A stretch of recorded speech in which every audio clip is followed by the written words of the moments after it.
What this session next is going to look at is the fashion sector, the fashion and apparel industry, and its role in figuring out and promoting climate solutions. So I'm going to welcome onto the panel my amazing speakers, if you could please come up. Give them a warm round of applause as they come.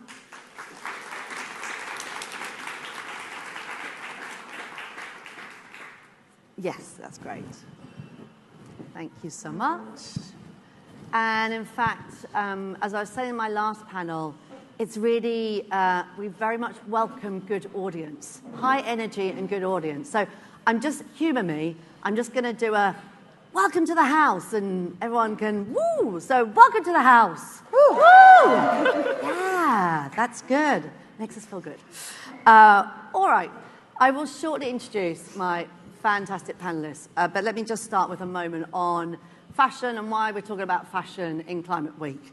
It's a huge business, fashion. It's, you know, the numbers vary, but around 1.84, 2 trillion US dollars GDP annually. It employs around 300 million people, many of them women, across the world.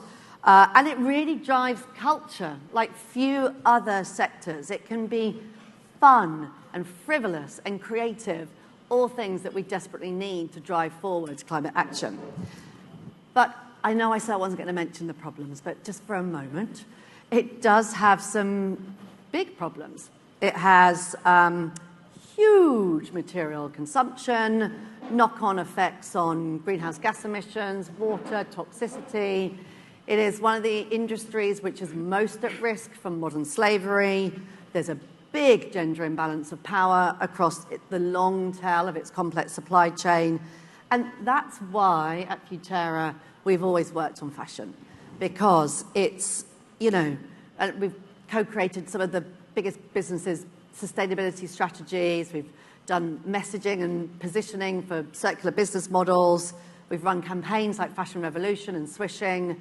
We're now very focused on climate transition action plans and all that type of work, spheres thinking. But it's why we work on it, because if we can't, I see that if we can't solve fashion, then we can't solve anything else. And so that's why I'm so delighted to be joined by some absolutely brilliant thinkers and some dear friends in the shape of Lindita Xhaferi-Salihu. Lindita is the Sector's Engagement in Climate Action Lead at UN Climate, UNFCCC. Welcome, Lindita. Round of applause again. Thank you. Thank you.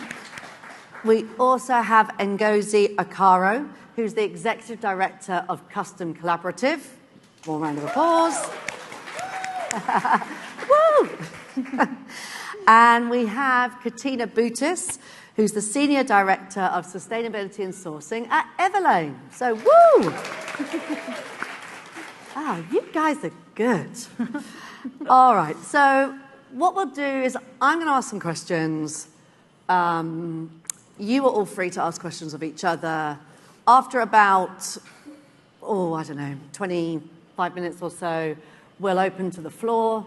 There should be some online questions coming in as well, so we really want to make this as interactive and a chance for everyone to participate as much as possible. But Lindita, can I turn to you first? And, you know, I count myself very fortunate to have got to work with you at the Fashion Charter over the years.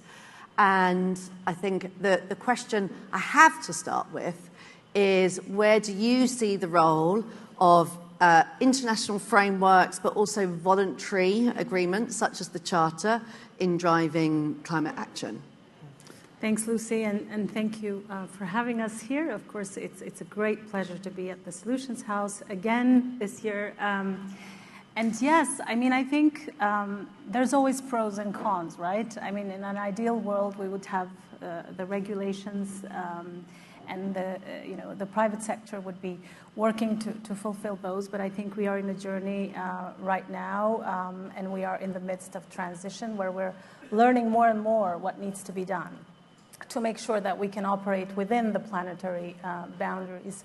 And the role of international frameworks, I think, is really important, if not fundamental, to starting to think about, okay, we are guided by science. We know what IPCC said. For example, if we look at the climate angle, we know what scientists are saying, and then we have the Paris Agreement as a blueprint on what needs to happen. What happened with the Fashion Charter is that we brought together a number of leading companies, both from the brand side, but also from the value chain, to come together and start thinking about how do we translate now the Paris Agreement into something that would be let's say, a climate action plan for the industry. And there, then, we started discussions on, okay, what is our impact? Where does it come from? How do we measure that? How do we report that? What are some of the solutions that we have right now? Do they exist or don't they exist? And if they don't exist, what do we need to do and who do we need to work with to make sure that those solutions happen?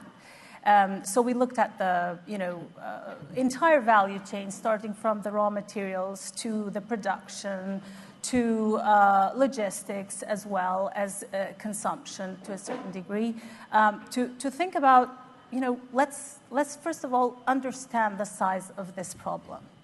And of course, as you said, you look into the fashion industry, it's really kind of a good picture of the entire world and how it works. There's really great things about the industry in terms of it being an economic power for many countries, but at the same time giving jobs to so many people. At the same time, you've got this creativity, which some people would argue, creativity in the fashion industry is the biggest renewable energy there is, right? There's so much creativity there to find solutions. And the industry has, in the past as well, anticipated what's coming, right? All the different economic models, and they've adjusted. And we believe that there's a potential for the industry to also adjust to this challenge, which, as many argue, is the biggest challenge of our time. On the other side, of course, you've got, as you mentioned, there's a lot of footprint, environmental footprint, as well, that is generated by the fashion industry. And of course, now we're trying to figure out what would be the best and the most collaborative ways to fix those issues.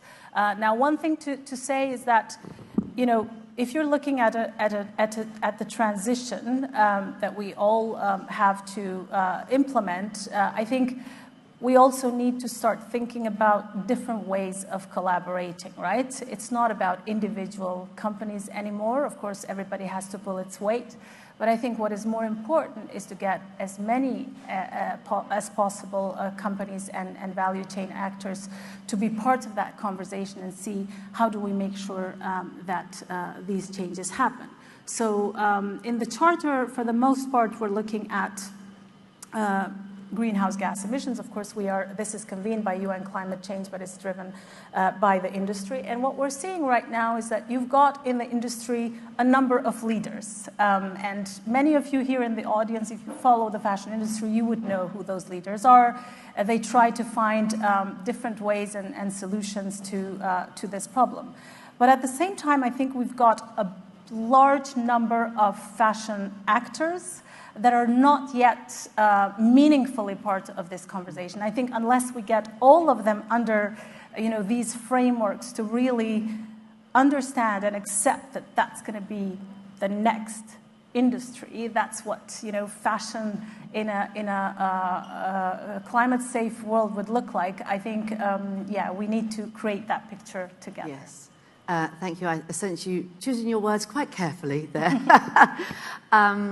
I think that's great, and I'm also a great believer in the power of, and I think the Fashion Charter's done such a good job of building those connections across the value chain, and we're only going to get there together, as we've heard again and again already, and it's only day one of Climate Week, or day one of Solutions House. Lindita, at a kind of an individual level or a company, a corporate level, and so Katina, we're going to come and talk to you about that in a moment as well. Where have you seen some really good success, particularly on decarbonising, that could perhaps be replicated? I mean, I think that one of the biggest successes that we see in the industry when it comes to climate action is some work that is being done to switch to renewable energy. I think there's a lot of focus there. There's some progress that we can see happening, in particular for companies that are situated in countries where renewable energy is easy to get. So there's clear access to that. But of course, then the problems at the individual level are when you go down the value chain. And there, for the time being, taking individual action, really when you look at the math and you figure out, okay, how is economic system and model working today, you understand that the incentives are not really there immediately. So they would come later on. But I think right now, the way that the industry works, and not just the fashion industry, but other industries as well, is immediately that short-termism, which in taking climate action is really, we need a very different approach. So I think for some countries, individual action is possible if solutions are there, and regulation is, for the most part, there. And I think what the voluntary commitments do is really make these companies ready to act when the regulations comes. But when we look at geographies where solutions are not readily there but are yet to be built, I think it gets very difficult for those actors. For example, if we look at the manufacturers, what we see and what they say to us in the Fashion Charter is that decarbonization is costly right now for them. If they are going to invest in changing, a lot of their machinery, for example, that means that their investment is going to be only possible if they take loans, and those loans then have a 20-plus years payback period, which really doesn't work. So I think it's more to figure out how can we work together with policymakers, because we need the right policies and enabling conditions. So this is why these international frameworks are good, because you bring all these different actors together and you create that united front, and you say, okay, as an industry, we are ready to collaborate with you, governments. So where is it that you need our help? And here are some of the policy solutions that we think could work to unlock investment. At the same time, we need finance in the table as well. Around the table, we have discussed many times that, you keep hearing, oh, finance is there, but it's just a matter of channeling it properly. So I think we need to really have a finance because it is a make or break conversation. Yeah. And I feel that so much of what you've called out there is what we're starting to see businesses put down in their climate transition action plans and their net zero action plans, which I love, because it basically says we can't, as an individual organisation, get there alone. These are the enabling things that we need to work on together, policy, finance, etc. And this is what we are going to do as part of our individual effort to make those wider enabling levers happen. So thank you for that. Now, I will come back to you, but I'm going to now go to Ngozi, because also what I've seen over the years of the Fashion Charter, there's been some not new approaches, but kind of more focus on some issues such as just transition that have come out in kind of recent years. And then, Ngozi, this is where I'd love to come to you and to ask you, well, first of all, actually, tell us a little bit about Custom Collaborative. It's an absolutely fantastic business. Again, I count myself very fortunate, yes, myself very fortunate to have get to, work next to you on some of its issues. So tell us a little bit about Custom Collaborative. And then I'd love to hear a little bit about how you think climate action in fashion can not reinforce social inequities that we have pretty much baked into the system already. But tell us first about Custom Collaborative. Sure. Thank you so much for inviting me here today, and thanks to you all for being here. I lead Custom Collaborative. We are a nonprofit social enterprise located here in New York, helping immigrant and low-income women develop careers specifically in sustainable fashion. I started the organization because I realized that many of us had clothes that did not fit and affirm our bodies, and there were many people who could have businesses creating such clothes and creating clothes that we would love and wear. For me, one of my biggest joys is hearing women, after they've come through our 15-week training program, talk about the new possibilities that they have, start their businesses, be placed in jobs, and give me some background. A woman from Angola told me a few years ago, I never heard of sustainability before I came to the US and didn't know about it before I came to Custom Collaborative, but this is how we do everything at home, right? And so we're talking about creating solutions for something that has already been solved. You know, even as I hear Lindita saying that the companies are saying like, oh, in order to invest in these new pieces of equipment that are more carbon neutral, it will cost us a lot of money. Yes, and you could produce less, right, which would cost less money.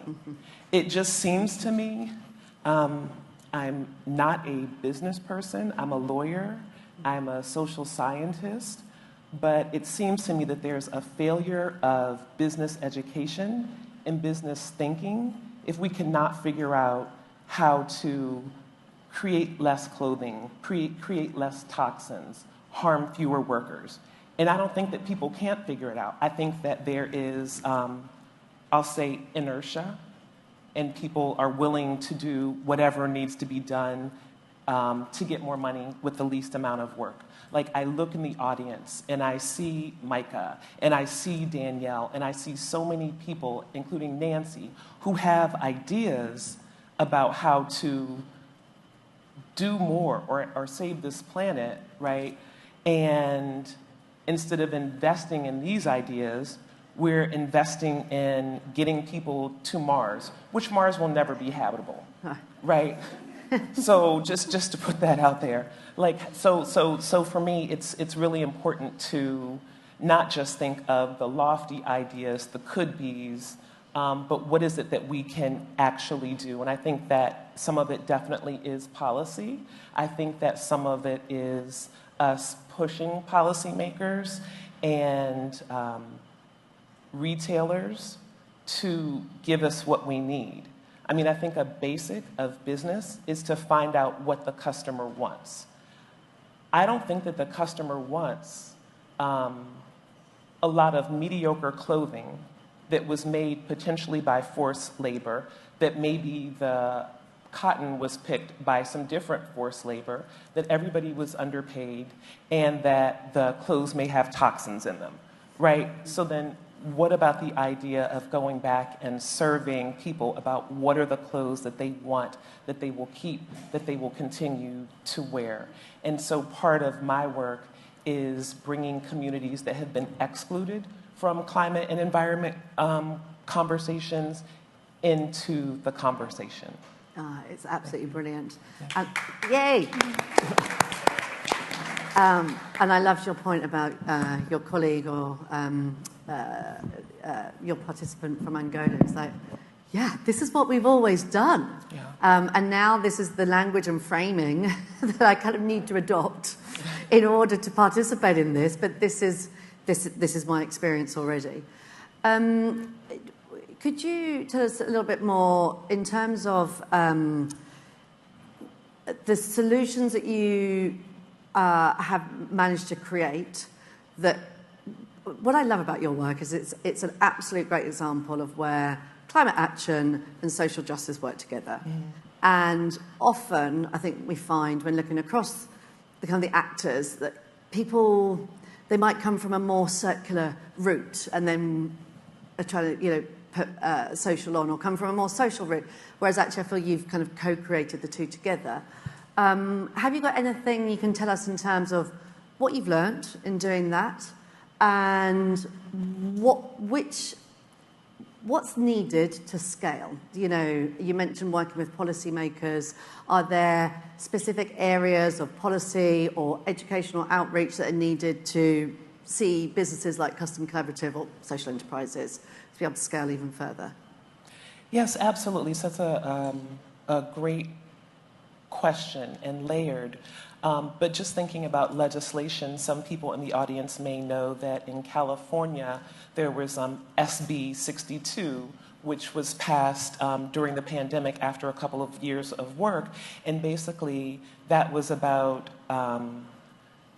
keeping corporations from being able to say, yes, there was some unpaid and underpaid labor in the value chain, in the production chain, but we subcontracted so we're not responsible for that. And so what SB 62 did was turn that around and make the companies jointly and severally liable. And so then people who had been paid piecework, like 4 cents for this seam, that was no longer allowable. They had to be paid the minimum wage, and people couldn't just abscond from responsibility. In fact, Senator Gillibrand, with some input from organizations including Remake, Custom Collaborative, Garment Workers Center, and others, created federal legislation, right, for that. With Custom Collaborative and some other groups, we went to Capitol Hill, so in Washington, to talk to legislators a couple of years ago. I don't think that that is going to pass anytime soon, but the legislation is there. And so even thinking about what can happen now and what can happen in the future, just thinking about extended producer responsibility in Europe. So now it's on hold for a little bit because things have changed, right? But the world still needs to have breathable air, and we still need to have fewer fires and fewer floods. And so part of what I'm talking about when I'm talking about a business case is, what is the long term? Like, you cannot extract forever. And so then when an administration changes, will we try to change to circle back? And so I think the more that we can engage people, citizenry, in these types of things and influence legislators and policy that way, and at the same time educate people and engage people in extending the lives of their clothing, I think that that is all what we need. So we need all the solutions. And so just thinking about one of the things that we've done at Custom Collaborative is one of our participants learned how to do botanic dyeing. So if you have your favorite jumper and it's got a stain on it, rather than throw it away, we can teach you how to dye over it or do some wonderful mending and make an applique over it, right? And so then we're extending the life of something and not sending it to landfill. And so I think it's like a top down and bottom up and everything in between to have some solutions. Yeah, 100%. And can I just say as well, for a moment there, I kind of stepped a little bit out of my professional role, and as a person was like, oh, wow, sign me up. I need to learn about the botanical dyeing. This sounds great. All right. So the picture that's coming in my mind is one where, for a long time, we only really rewarded or saw as valid companies' efforts around climate, social, etc., when it was almost within your own four walls, within your direct value chain. But actually what we're seeing here is the need to recognise and reward businesses who are doing the work above and beyond that. So the influencing, the policy education, the outreach, and there's a piece I'd love to tell you a little bit more about in a moment on that. But Katina, I'm going to turn to you because I feel it's a perfect moment to bring you in. Tell us a little bit about the work. I mean, I feel we all know, Everlane's work really started in that very kind of radical transparency, or that's the way I kind of saw it. But I know that your approach has evolved over the years. So you've kept that, but also added on some other elements. Can you tell us a little bit about how your approach has evolved over the years? And I think there's been a couple of recent wins as well. Yes, and I've so enjoyed just listening to all of you speak, so I'm very excited to be here. Thank you.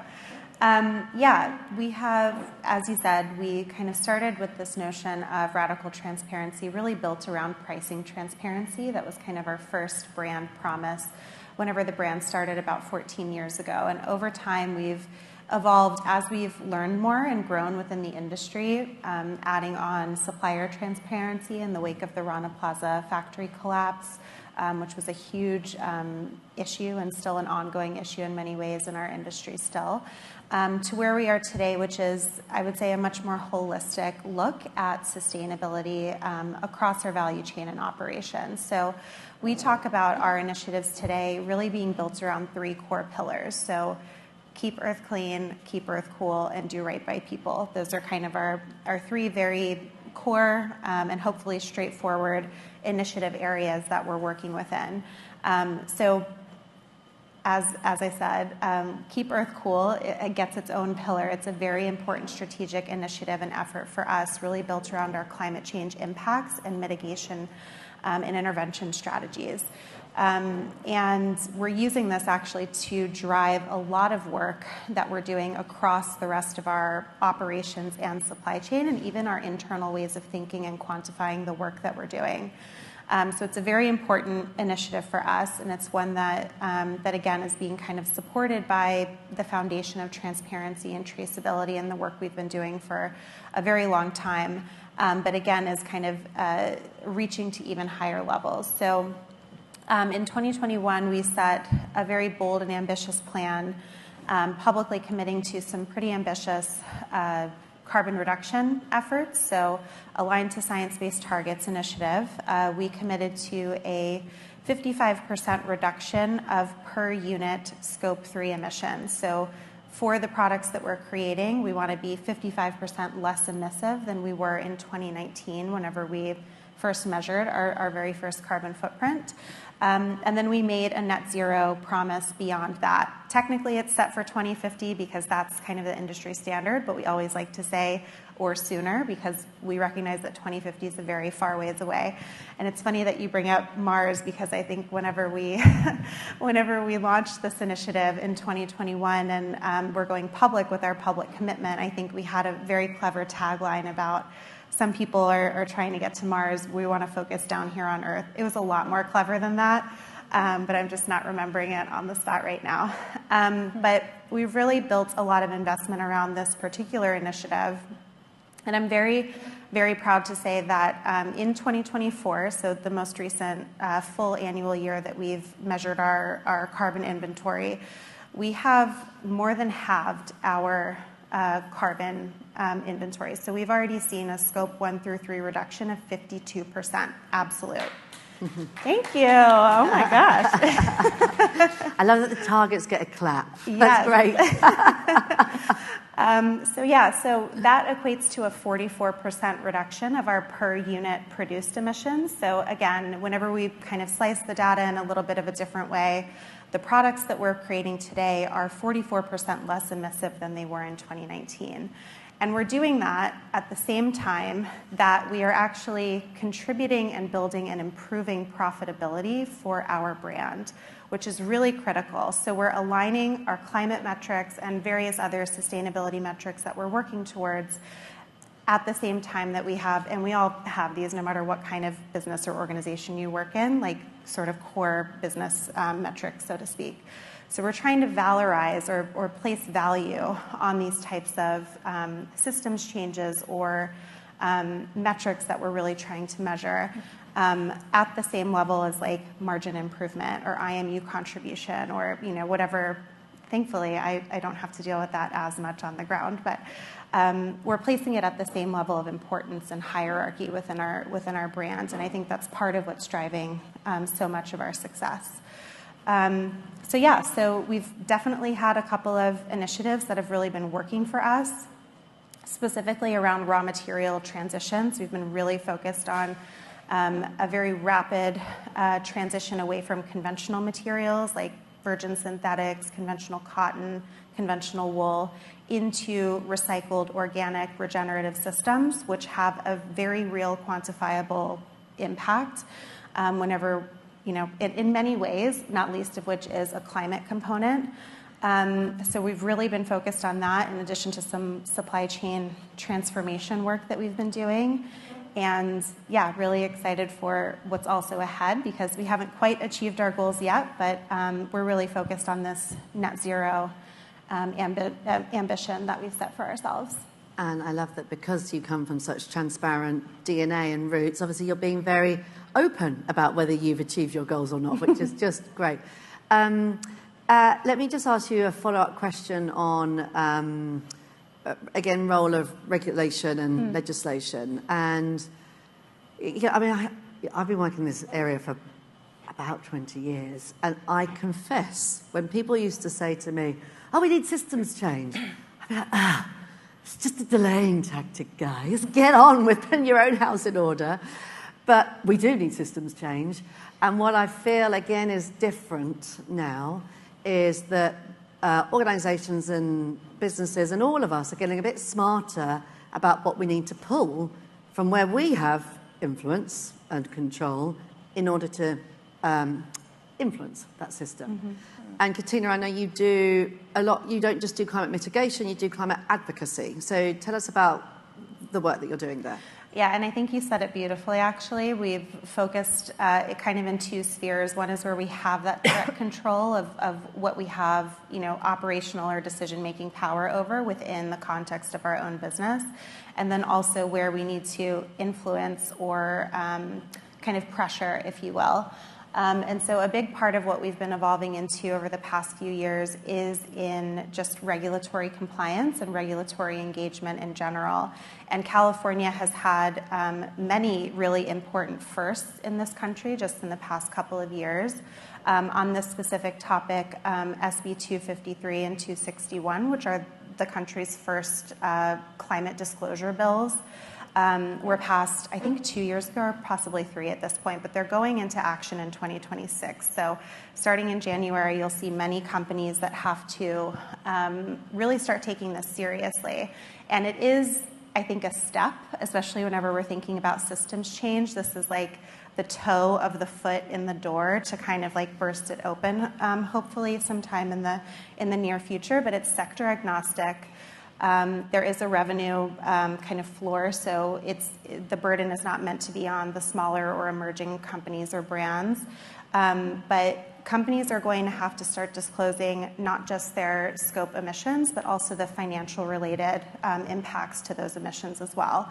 And because California is such an important economy and regulatory driver, not just in this country, but also from a global perspective, we're really hoping that this is going to be a step in the right direction that's going to continue to evolve over time. So even if the SEC or our federal government or anybody else is stalling for the time being, someone. We do still have this incredible tool at our disposal, and this is something that Everlane was advocating for over the years that thankfully was passed, in addition to another really important bill, which is not directly related to climate, but definitely kind of shouldering and in many ways sharing, but SB 707, which is the first extended producer responsibility for textiles bill that was also just passed in the state of California last year, and is going through a lot of feasibility studies and work of figuring out exactly how we're going to implement that over the next couple of years. So really important, I think, time and space to be in at the moment as we're talking about evolving past the kind of voluntary actions that in many cases, and certainly in the work that we're all doing here, have made really important strides. But then whenever we see the scale and the magnitude of the challenges that we're still up against, I think it can feel very frustrating, to say politely. But hopefully some of these regulatory activities are really going to start to set a different stage for at least what kind of the minimum viable, what you should be doing and how you should be behaving as a company. Great. Yes. Get ready to ask some questions, everyone. I'll be coming to you in a moment, and there'll be some roving mics coming around. But I thought your point there, it's a really good news story that there's more legislation coming in there in California because, again, in fashion, but across different industries, there's starting to develop a little bit of a prevailing narrative about, pushback and all of the legislation is getting stalled and companies are reneging on their targets, but actually plenty of legislation is still coming into play. Over 60% of the Forbes 500 has set organizational carbon goals, basically. Fashion Revolution, an organization who I know very well, did a report recently saying 47% of major fashion brands had SBTI validated targets in place. I mean, that's pretty huge. It's quite hard to get your science-based targets validated. And that was a 13% increase from last year's 34%. But again, I think what we're kind of hearing is meeting these targets is very difficult within the systems that we operate in. As Lindita started us off with some jurisdictions just not having any renewable energy to kind of put into the grid. And a piece that I'd love to point you towards and even invite you to follow on panels is there's a piece later today on an update of a thing called the Exponential Roadmap Initiative Framework, which looks, again, it attempts to codify a little what businesses can do within their value chain, but also beyond, with their investments and their climate solutions products. And there's also a panel on Wednesday at 11 on Futerra and Oxford Net Zero's Spheres of Influence project, which again tries to do just that, bring together organisations to share, learn and accelerate efforts beyond organisational net zero. But with that plug out the way, let's turn to you, and also, dear panelists, feel free to ask questions of each other as well. But so the last session, Ellen Jakowski of MasterCard said, this is going to be the best session in Solutions House. And a ton of hands went up, so I will lay the challenge down to you. We're going to make this the best session, again, the best session ever at Solutions House. So love to see some hands going up and some questions to be asked. And I think we're about to have a microphone go round. And thank you. And I'm very sorry, I'm going to pass the buck and say over to you to choose where the microphone goes to. Hello. Hi, thank you so much. Such an engaging, exciting panel. My name's Taylor King. I'm an MBA and Sustainability candidate at Bard College. My question is really around all of you. We're speaking about how you're trying to embed circularity into kind of what you're doing. So my question is, when you balance that with what you already mentioned, which is sometimes our fabrics have toxic chemicals, sometimes we're using materials like plastics that we don't want to keep in circularity, could you just talk to me about how you're balancing that tension, how you think about it yourself, how you're embedding it in the organization? Great. Thank you. Thank you so much. We're going to hold that for a sec. We're going to take 2 more questions. And we've got about, it's more like 6 minutes left because we started a little bit late. So thank you. So a question there on circularity and how you balance that effort within the business or organisation. And next, thank you. Yeah, if you could keep your question quite brief as well. Okay. Much appreciated. My name is João Campos. I work with B Lab, so B Corp certification. My question is about how you bring consumers in to the journey.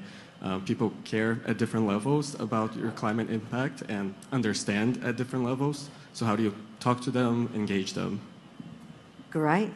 And I've got a couple online as well. We'll take one more from the floor, and then we'll come back to circularity and engaging consumers. One more, thank you. Hello. My question is, I'm curious of how you navigate your way through the market that looks for lower price. At the same time, sustainability practice might increase the price of clothes production. Yeah. Okay, yeah, that famous price premium. All right, great. Circularity. Who would like to start with that and focus of efforts? Katina and Ngozi. The question was, how are you, in your efforts on circularity, how do you spread the balance between kind of almost business as usual and then efforts on circularity? I can try to start. Yeah, thanks. I think circularity, more than probably any other initiative that we're working on, is going to require a very different way of building our business models and thinking about the work that we're doing, from the way that we source materials and design and product develop, through how we're thinking about the kind of fuller customer journey beyond just the initial purchase. And it's going to, I think, transform, hopefully, the way that we do business, the way we quantify what those impacts are, and also what the value is, especially from a customer perspective. So yeah, we're thinking about everything from what are the ingredients, to your point about not just the physical material itself, but how it's sourced, what are the chemistries applied to it. Chemistry is a really important factor in circularity that's not very often brought into the conversation, and it's really critical. along to once we've had that hopefully really amazing customer acquisition, or whatever that process is, how do we keep that material or that product in circulation for the longest? So how are we offering things like mend and repair programs, whether that's at home or through some type of services? How are we really leveraging our resale platform as a way to kind of drive that circular behavior? And then, eventually, what do we actually do with this product whenever it's truly reached an end of use case?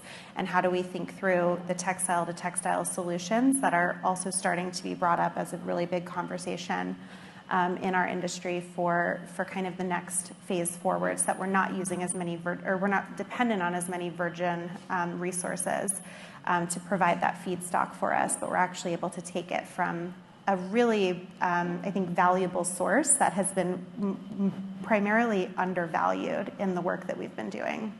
So there's a lot of problems to solve there. Challenges to solve, I guess. Yes, challenges. Welcome these challenges. There was also, you've also part answered a question that came in from line about how you reusing cottons, etc., if they're already using your products that went to market. So in the interest of time, we're going to say that we've answered that one with that question. And I'm going to jump to the price premium piece. And Ngozi, would you be happy to take that? Do you feel that should things cost more if they're more sustainable? Must they cost more if they're more sustainable? Where are you on that? I think that things cost what they cost. A living wage is a living wage. The price of polyester is the price of polyester. And there's also the price of humanity, planet. And so when we talk about extender producer responsibility, it's because part of the cost has been externalized, right? And so then if the cost is internalized, whether something is what we call sustainable or not sustainable, then the prices will change. But some of the things that we see as low price is because there is a cost. We're just not measuring what it does to our waterways, right? We're not measuring the cost of underpaid workers. So the cost is the cost. And so again, I'm sure that that's not a business phrase. I didn't go to business school. But when we add everything in, then we have to deal with the actual cost. I mean, there's a great cost to people buying clothes, and we're getting these clothes in the mail, the clothes don't fit, we have to ship them back. Just thinking about all of that shipping that goes on, all of that waste, and then the companies, they make the clothing for such a low price that then they throw it away and don't try to resell it. All of that is a cost. And so my thesis is that if we found out what the customer wanted, we made clothes that fit and affirmed and did not pollute people's bodies and did not exploit others, then we could have the cost equalized. But right now, the companies that are creating sustainable clothing are bearing cost that many of the larger companies are not doing with their unsustainable clothing. So we're all paying. It's just when do we want to pay and how do we want the cost to show up? Right. Yeah. And yeah, I was going to say, well, you may not have been to business school, but I feel that was a business answer. And something I certainly learned about in my economics undergraduate was that, yeah, the externalities are just not factored in. Lindita, do you want to circle back to circularity, or do you want to take the engaging consumers piece? No, that's not the remit of UN Climate itself, but obviously within the Charter, there's been a focus on that. Thanks, Lucy. I mean, I think one thing maybe to round up this conversation is that there is a future that we need to all be looking forward to. There's a wonderful future out there, and I think what we need to and I'm a big fan of systems transformation, big fan. I think there's only so much we can do as individuals or as individual organizations. I think we need to find ways to come together and see who can put what, as part of that, kind of build that puzzle and build those solutions. And I think we need to come to a world where, there's not such a big gap between developed and developing countries. And that's the future that we need to be looking forward to. And I think the fashion industry, in many ways, is looking to see how those solutions could look like. Of course, if we see overall what the progress is very slow. I don't think it's a surprise to anyone. We look at some of the largest companies have made progress in scope 1 and 2 emissions, so that's their operations basically. But if you look at the value chain as a whole, emissions are growing. They're not going down. Now, when we talk about the price, think about if we put the price on, let's say, if environmental had a price, if atmosphere had a voice and said this is what this thing would cost if you embedded that environmental price. And I think sometimes when we see these solutions where you buy a renewable energy certificate and it costs like €3 or €7 or €10, there's no way that is going to cover for the environmental and social cost of that ton of emissions. So I think one way or another, we need to be thinking about atmosphere as part of our as a crucial part of our ecosystem and existence, and that's why we need to start thinking differently. Of course, this is, again, ideal. When we go back to reality, we have to figure out what are our constraints that we are working under. Okay, who are the main stakeholders that we need to bring into this conversation? And I think that's what we're trying to do in the Charter, albeit some may say, well, you're not really doing a great job because we're not seeing, wonderful outcomes out there. But I think these are tough conversations. Transition is not going to be easy. And I think we need to have these difficult conversations. And that's why I'm proud in the Charter that we really started to have some difficult conversations, including on consumers. So we talked to brands about, how do we make sure that consumers understand the environmental impact of clothes that they're buying? And we had really interesting conversations there where they were saying, I don't think that it's our role to educate consumers. Maybe, if we can put something on our websites, but we said, okay, so then let's have a real conversation with some consumer-based organizations and see what could that type of engagement with consumers look like. And we worked with UNEP and published a playbook that really puts out some principles that brands can look at when they communicate. But again, really it is about systems change, and I think we just need to constructively approach this problem and see how do we fix it and what is our role in that problem. Wow, I think that's a great way to finish up. Thank you, Lindita. Thank you. I must confess, we are out of time. So there was a last-minute amazing question came in that we don't have time to answer, but I'm going to say it to you because I think it might be a nice prompt for a bit of conversation that we'll all be having now over the break. The break that will be quite fast because the next panel is starting in about 27 minutes. But from Sparkle Baby, thank you, Sparkle Baby. For any panelist, I'm curious what you see being the most impactful and rewarding change you've made in your business or organisation, but that isn't necessarily the easiest or most accessible. So as I say, I'm afraid we're out of time to answer that, but I encourage you to think about that for your own organisations as you chat with each other. Could we give a huge round of applause to these fantastic thinkers?